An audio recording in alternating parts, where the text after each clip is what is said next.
अपनी आंखों से इतिहास बनते देखिए। लैंडर मॉड्यूल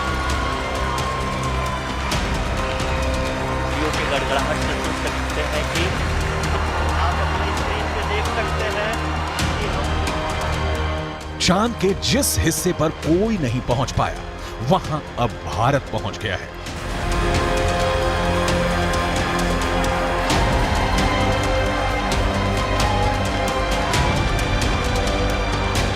चांद के जिस टुकड़े को अभी तक किसी ने नहीं देखा, उसे इसरो ने दुनिया को साक्षात दिखा दिया है।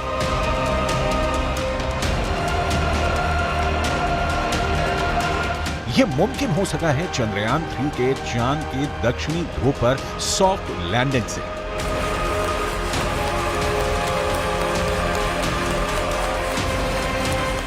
चंदा मामा बहुत दूर के हैं, अब एक दिन वो भी आएगा जब बच्चे कहा करेंगे, चंदा मामा बस एक टूर के हैं। अद्भुत,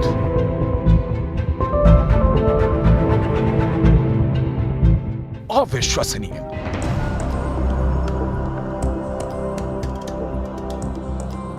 अकल्पनीय।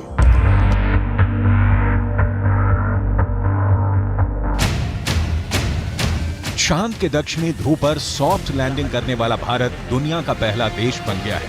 चंद्रमा के दक्षिणी ध्रुव पर भारत की अमिट छाप छोड़कर भारत का चंद्रयान 3 ने वर्ल्ड रिकॉर्ड बना दिया है। चांद के दक्षिणी ध्रुव पर उतरकर उसके दीदार करने का सपना ऐसे तो दुनिया के सभी बड़े बड़े देश देख रहे थे, लेकिन जीत का सेहरा भारत के सिर सजा है। भारत चंद्रमा के उस दक्षिणी ध्रुव पर पहुंचा है जहां आज तक दुनिया का कोई भी देश नहीं पहुंच सका। अब आज के बाद से चांद से जुड़े मिथक बदल जाएंगे, कथानक भी बदल जाएंगे और नई पीढ़ी के लिए कहावतें भी बदल जाएगी। इसरो के मिशन कंट्रोल रूम में तालियों की गड़गड़ाहट के बीच चंद्रयान 3 का लैंडर विक्रम चांद के दक्षिणी ध्रुव पर उतर गया है।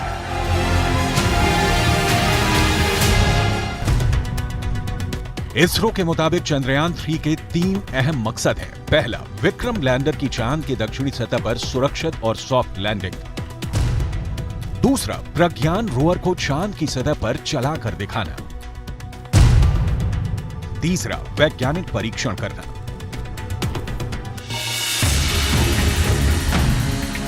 चांद के दक्षिणी ध्रुव की धरती पर दस्तक देना, यह एक ऐसा प्रोजेक्ट था जिसे ना तो अमेरिका का नासा पूरा कर सका, ना यूरोपियन यूनियन की स्पेस एजेंसी कर पाई। चीन तो सिर्फ सपना ही देखता रह गया। रूस का सफर आखिरी मुकाम से पहले धड़ाम हो गया, लेकिन भारत का चंद्र मिशन अब विश्व विजयी अभियान बनकर सामने आया है। धरती से 3,84,000 किलोमीटर की दूरी तय करके चंद्रयान 3 का लैंडर विक्रम चांद के उस दक्षिणी ध्रुव पर पहुंच गया है जो रहस्यों से भरा है, जिसके सच से अभी पूरी दुनिया अनजान है। भारत के उदयमान भाग्य के आह्वान का है। अमृत काल की प्रथम प्रभा में सफलता की यह अमृत वर्षा हुई है। हमने धरती पर संकल्प लिया और चांद पर उसे साकार किया। और हमारे वैज्ञानिक साथियों ने भी कहा, India is now on the moon. आज हम अंतरिक्ष में नए भारत की नई उड़ान के साक्षी बने हैं। नासा का दावा है कि चांद के दक्षिणी ध्रुव पर बर्फ है। कई तरह के प्राकृतिक संसाधन भी हो सकते हैं, लेकिन दुनिया अब तक हकीकत से वाकिफ नहीं है। लेकिन अब विक्रम लैंडर के साथ गया प्रज्ञान रोवर इसे मुमकिन कर देगा। प्रज्ञान रोवर और विक्रम लैंडर 14 दिनों तक चांद के दक्षिणी ध्रुव के हर रहस्य से पर्दा उठाएंगे। नासा का मानना है कि चांद के दक्षिणी ध्रुव का बड़ा हिस्सा ऐसा है जहां सूरज की किरणें नहीं पड़ती। चांद के इस हिस्से में बड़े बड़े गड्ढे हैं जिसे अंतरिक्ष विज्ञान की भाषा में क्रेटर कहा जाता है। ज्यादातर गड्ढे ऐसे हैं जहां अरबों साल से अंधेरा है। नासा के मुताबिक घुप अंधेरे के बीच यहां बर्फ ही बर्फ जमा हो सकती है। चांद के दक्षिणी ध्रुव पर जमी बर्फ का विश्लेषण अब चंद्रयान 3 के विक्रम लैंडर के साथ गया प्रज्ञान रोवर करने वाला है।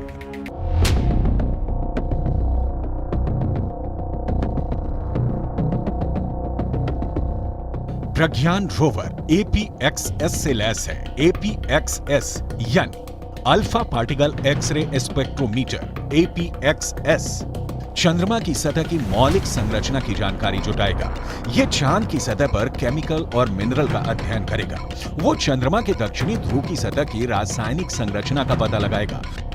वहीं रोवर में लगा लिप्स यानी laser induced breakdown spectroscope landing site के आसपास की चांद की मिट्टी और चट्टानों में मैग्नीशियम और एल्यूमिनियम जैसे रासायनिक तत्व किस अनुपात में मौजूद हैं, इसका विश्लेषण करेगा। रोवर जो डेटा इकट्ठा करेगा उसे लैंडर के पास भेजेगा। लैंडर उसे प्रोपल्शन मॉड्यूल के पास भेजेगा। प्रोपल्शन मॉड्यूल में एस बैंड ट्रांसपोंडर भी लगा है जिसका सीधा संपर्क इंडियन डीप स्पेस नेटवर्क के पास रहेगा। यानी जो सिग्नल लैंडर रोवर से मिलेगा उसे एस बैंड ट्रांसपोंडर भारत को भेजेगा।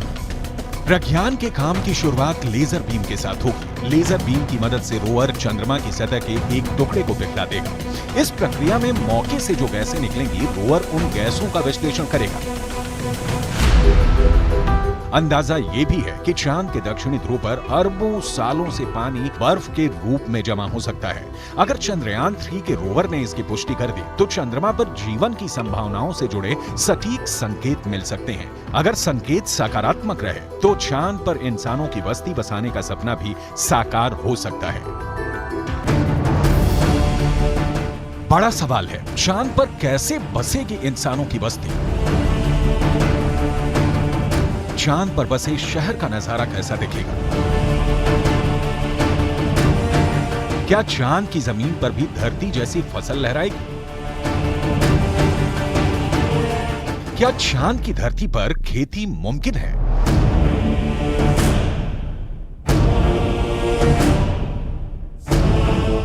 विज्ञान कहता है कि चांद पर अभी इंसानों के रहने लायक वातावरण नहीं है, लेकिन नासा का कहना है कि आने वाले वक्त में चंद्रमा की धरती को रहने लायक बनाया जा सकता है।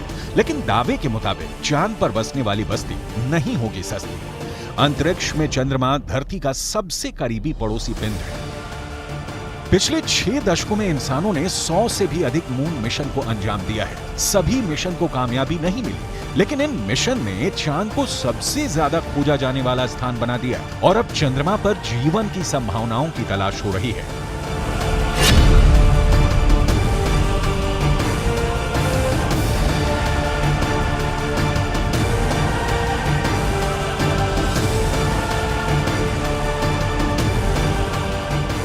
अभी तक चंद्रमा से जुड़ी कई हैरान कर देने वाली जानकारियां सामने आई हैं।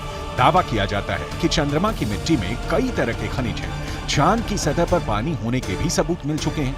वैज्ञानिकों का मानना है कि चांद पर जीवन के सबूत भी मिल सकते हैं। संभावना जताई जा रही है कि भविष्य में चंद्रमा पर मानव बस्ती बसाने का सपना पूरा हो सकता है, लेकिन यह काम इतना भी आसान नहीं है। चंद्रमा पर इंसान के कदम भले ही साल 1969 में पड़ गए हों,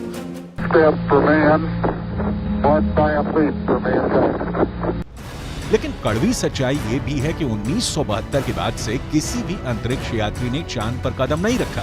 जब से इंसान ने चांद पर कदम रखा है तभी से वहां इंसानी बस्ती बसाने की चर्चा चल रही है। 1972 से अभी तक 51 सालों में कई मून मिशन भेजे गए और उससे जो जानकारी हासिल हुई उसके बाद से अब चांद पर मानव बस्ती का सपना जल्द आसान हो सकता है, लेकिन ये बहुत अधिक खर्चीला भी हो सकता है। क्योंकि अगर चंद्रमा पर कॉलोनी शुरू करने के लिए धरती से सामान भेजने होंगे तो ये काफी महंगा साबित होगा। एक अनुमान के मुताबिक सिर्फ 100 लोगों के लिए चांद पर जरूरी सामान भेजने के लिए करीब 1.25 लाख करोड़ रुपए का खर्च आएगा।